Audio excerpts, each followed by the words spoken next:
Hello friends, welcome to my YouTube channel. आज हम लोग पढ़ेंगे हार्वर्ड गार्डनर का जो बहुबुद्धि का सिद्धांत है, जो आने वाले सीटेट एग्ज़ाम के लिए बेहद ही महत्वपूर्ण है, या कोई भी टीचिंग एग्ज़ाम हो सभी के लिए बेहद ही इंपॉर्टेंट सिद्धांत है। चलिए देखते हैं, यहाँ पे पहला पॉइंट दिया गया है। पहला पॉइंट बताया गया है, हार्वर्ड गार्डनर ने अपनी पुस्तक फ्रेम्स ऑफ माइंड में बताया है, बुद्धि का स्वरूप एकांकी न होकर बहुकारक होता है या फिर बहुप्रकारी होता है। तो हार्वर्ड गार्डनर ने क्या बताया था कि जो बुद्धि होती है एक प्रकार की नहीं होती, कई प्रकार की होती है। और ये जो कथन दिया गया है, बुद्धि का स्वरूप एकांकी न होकर बहुकारक या फिर बहुप्रकारी होता है, यह बहुत ही ज़्यादा इंपॉर्टेंट है। ये जो है कथन कई बार पूछा गया पेपर में कि बुद्धि का स्वरूप एकांकी न होकर बहुप्रकारी होता है, यह किसने कहा था? तो यह बताया था हार्वर्ड गार्डनर ने। अब बात की जाए यहाँ पे, हार्वर्ड गार्डनर ने मुख्य रूप से 7 प्रकार की बुद्धि का वर्णन किया है तथा बाद में 8वीं प्रकार की बुद्धि जो है प्रकृतिवादी बुद्धि तथा 9वीं प्रकार की बुद्धि अस्तित्ववादी बुद्धि को जोड़कर कुल 9 प्रकार की बुद्धि की चर्चा की है। अब बात की जाए जो मुख्य रूप से अगर पूछा जाए कि कितनी बुद्धि बताई हार्वर्ड गार्डनर ने, तो मुख्य रूप से 7 प्रकार की बताई है। और कुल अगर बात की जाए कुल कितने प्रकार की बुद्धि बताई है, तो 9 प्रकार की बताई है। चलिए देखते हैं, पहली बुद्धि का जो है वर्णन यहाँ पे किया गया है, शाब्दिक भाषाई बुद्धि। इसके माध्यम से शब्दों और भाषा का ज्ञान होता है। जिन व्यक्तियों में इनका विकास अधिक होता है तो वह वकील, कवि, पत्रकार आदि बनते हैं। अब बात की जाए यहाँ पर जो शाब्दिक भाषाई बुद्धि होती है, तो यह बुद्धि की मात्रा जिनमें से अधिक पाई जाएगी तो वह व्यक्ति क्या बनेंगे? जैसे कि वकील, कवि, पत्रकार।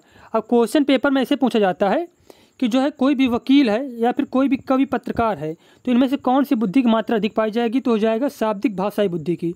या फिर शाब्दिक भाषाई बुद्धि वाले व्यक्ति क्या बनेंगे? तो इस प्रकार के ऑप्शन दिए जाएंगे, तो आप लोग उसको करेक्ट कर देना। ठीक है, क्या है? वकील, कवि, पत्रकार बनेंगे जिनमें से भाषाई बुद्धि की मात्रा अधिक होगी।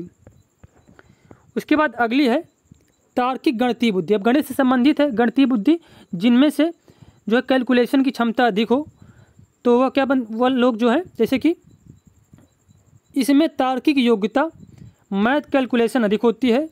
जिन व्यक्तियों में इनका विकास अधिक होता है तो वह अकाउंटेंट, बैंकर, साइंटिस्ट आदि बनते हैं, जिनमें से क्या होती है? तार्किक गणितीय बुद्धि की मात्रा अधिक पाई जाती है।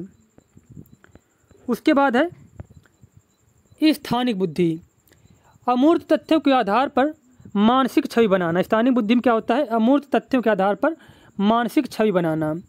जिन व्यक्तियों में इनका विकास अधिक होता है तो वह मूर्तिकार, चित्रकार या फिर आर्किटेक्चर बनते हैं। जैसे कि जो मूर्तिकार होता है उसके सामने कोई प्रतिमा नहीं होती है, वह कल्पना करता है और एक इमेज अपने माइंड में सेट करता है, उसके बाद क्या है? मूर्ति को डिजाइन कर देता है। जैसे कि चित्रकार होगा या फिर आर्किटेक्चर वगैरह होगी, तो वह व्यक्ति क्या करते हैं? एक माइंड में अपने जो इमेज सेट करते हैं और फिर उसके बाद उस चीज़ को डेवलप करते हैं। तो जिनमें से स्थानिक बुद्धि की मात्रा पाई जाएगी वह मूर्तिकार, चित्रकार या फिर आर्किटेक्चर, इस प्रकार के व्यक्ति बनेंगे। उसके बाद अगली बुद्धि है शारीरिक गतिक बुद्धि। शारीरिक गति से तात्पर्य है कि जो शरीर को गति दे, जैसे कि शरीर को गति देने वाली बुद्धि। जिन व्यक्तियों में इनका विकास अधिक होता है तो वह अभिनेता, अभिनेत्री, एथलीट या फिर डांसर बनते हैं। देखो, अभिनेता, अभिनेत्री जो है तो वो भी क्या करते हैं? एक्टिंग करते हैं, शरीर के माध्यम से करते हैं। एथलीट हो गए या फिर डांसर हो गए, तो खिलाड़ी हो गए, डांसर हो गए, तो क्या करते हैं? वो शरीर का ही यूज तो करते हैं। तो शारीरिक गतिक बुद्धि इन लोगों में अधिक पाई जाएगी, जैसे कि अभिनेता, अभिनेत्री, एथलीट, डांसर आदि। उसके बाद है संगीतात्मक बुद्धि। तो संगीतात्मक बुद्धि, जिनमें से संगीत की मात्रा अधिक होगी, जैसे कि इस बुद्धि के अंतर्गत संगीत की बुद्धि अधिक होती है। जिन व्यक्तियों में इनका विकास अधिक होता है तो वह सिंगर, इंटरटेनर आदि बनते हैं। उसके बाद सबसे ज़्यादा इनमें से जो है हार्वर्ड गार्डनर के जो है बुद्धि के सिद्धांत दिया, इनमें से जो दो बहुत ज़्यादा इंपॉर्टेंट है, अंतर्वैयक्तिक बुद्धि और अंतःवैयक्तिक बुद्धि। अब जो अंतर्वैयक्तिक बुद्धि, इसमें से क्या होता है? इसके द्वारा दूसरे व्यक्ति के साथ कैसे इंटरेक्ट किया जाए यह पता चलता है। मतलब जो जिनमें से अंतर्वैयक्तिक बुद्धि की मात्रा पाई जाती है जिन व्यक्तियों में, वह दूसरों के विचारों को समझने में, दूसरों से बातचीत करने में बहुत ज़्यादा कुशल होते हैं। तो इस प्रकार के व्यक्ति जो है क्या बनते हैं? जैसे कि नेता, सामाजिक कार्यकर्ता या फिर दर्शन शास्त्री। क्या बनते हैं? दर्शन शास्त्री, और या फिर साइकोलॉजिस्ट। तो ये सब जो व्यक्ति बनते हैं, इनमें कौन सी बुद्धि पाई जाती है? अंतर्वैयक्तिक बुद्धि। उसके बाद अगली बुद्धि है अंतःवैयक्तिक बुद्धि।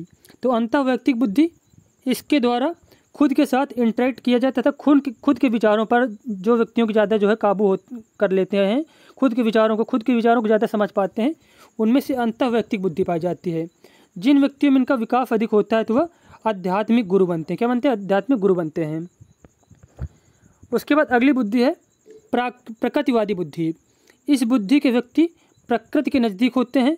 जिन व्यक्तियों में इसका विकास अधिक होता है तो वह किसान आदि बनते हैं या फिर पर्यावरणविद, किसान जो नेचर से प्रेम करने वाले वह व्यक्ति होते हैं।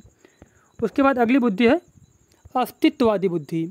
इस बुद्धि के व्यक्ति हर चीज़ के अस्तित्व के बारे में सोचते हैं, जैसे हम इस दुनिया में क्यों आए, भगवान कौन है। जिन व्यक्तियों में इनका विकास अधिक होता है तो वह साधु संत या फिर फिलोसोफर बनते हैं। तो यह जो हमारा हार्वर्ड गार्डनर का सिद्धांत है वो कंप्लीट हो गया। मिलते हैं नेक्स्ट वीडियो में। धन्यवाद।